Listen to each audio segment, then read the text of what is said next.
Walk-On Indians clinched the district championship last week with a 50-8 win over Jessup. Chatting about it with Chad Beermann, head coach of the Indians. And coach, 50 points on the board, 550 yards of total offense, only 8 points given up defensively. Can't get much better than that, can it? Well, it was actually interesting. There's a lot of work to get to the 50 points. We in the first half we had 14 penalties for over 100 yards, and still we're up 35-0 at a half. And while I didn't agree with all the penalties, a lot of them showed up, on film that they were legit calls, and so obviously this stuff we need to get corrected going forward.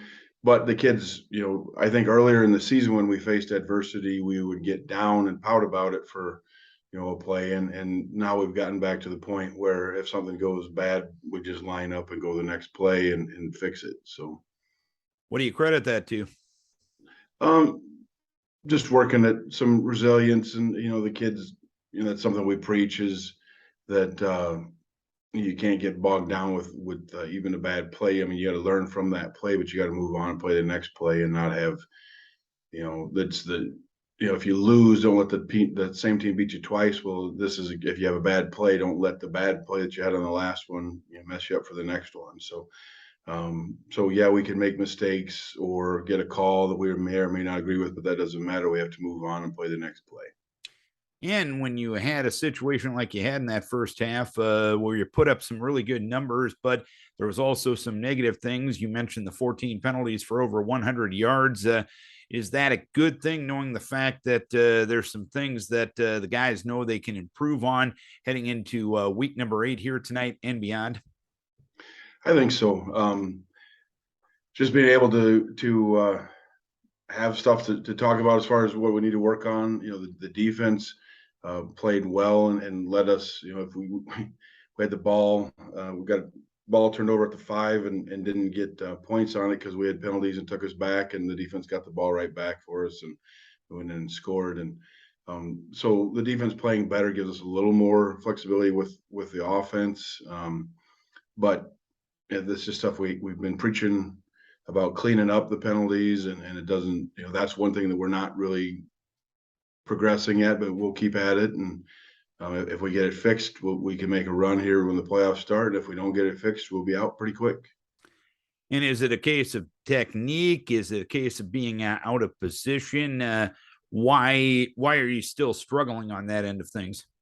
Well, some of them were technique. Some of them were kids flinching when one of our kids would go in motion, and their kids would bark, motion call, and our kids would flinch, and so we get a flag there. Some of them were communication issues that if you have we're communicating to our line that they can't get downfield on a particular play, but that the quarterback doesn't notify the line of that.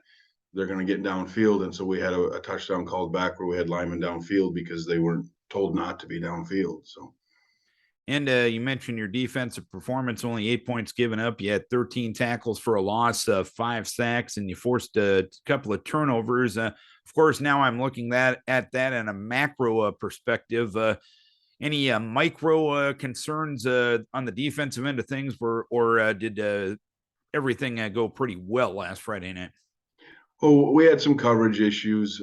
Jessup is a team that's going to, their quarterback's young, but he throws a very good ball, and he made some really nice throws, and they got a couple of receivers that made some plays, but they shouldn't have been open to make those plays. We had some coverage breakdowns that we will continue to work on, and it's stuff that crops up, and we've shuffled some kids around in the secondary and the linebacker core, and so their learning curve, they're a little behind where everybody else was, but those are things we can get cleaned up. But yeah, so that, we tackled well, made some plays, but like I said, there were some issues on coverage that we already worked on. We'll continue to work on through the week, and which that'll be continued. It's always a work in progress as you move on into the postseason.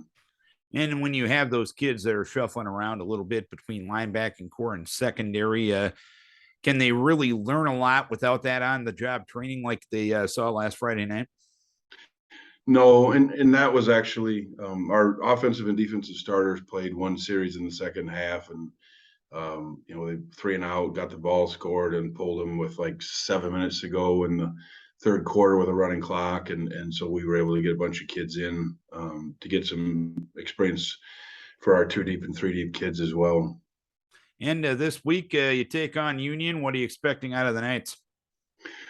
Well, we're not sure what to expect just because of the fact that they've had some injuries. They've had some kids that have been kind of in and out of the lineup, and they've got some very talented players if they're able to get those kids on the field.